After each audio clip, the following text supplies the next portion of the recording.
जब सुने के होई भोजपुरी गाना बस बजे के चाही गाना।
पैसा से पेट नहीं भारी पलंग पर प्यार चाहिए हो।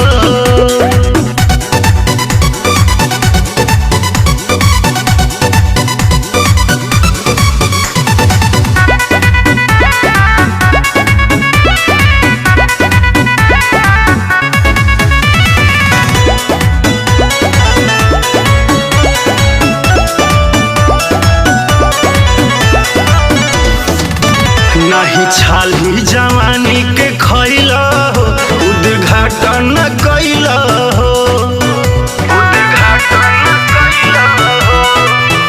नहीं छाली जवानी के खैला हो, उद्घाटन न कैला हो।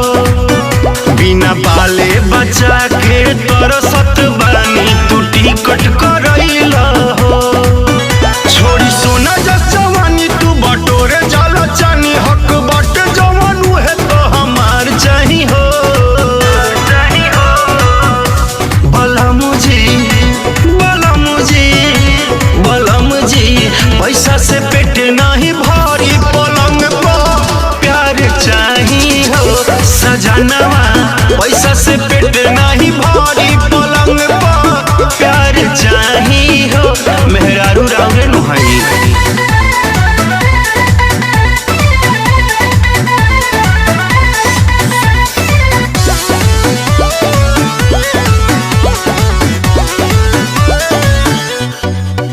हमर देहिया बाटे अभी नया हो, तोहे दया न लागेला।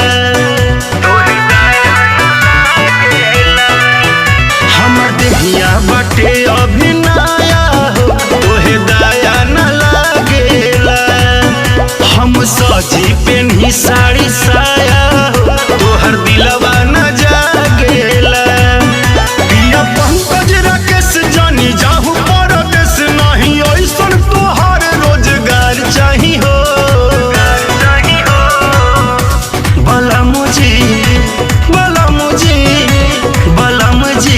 पैसा से पेट नहीं भारी पलंग पर प्यार चाही हो।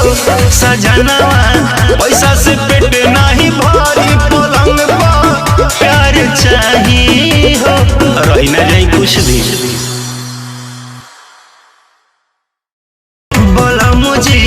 पैसा से पेट नहीं भारी पलंग पर प्यार चाही हो।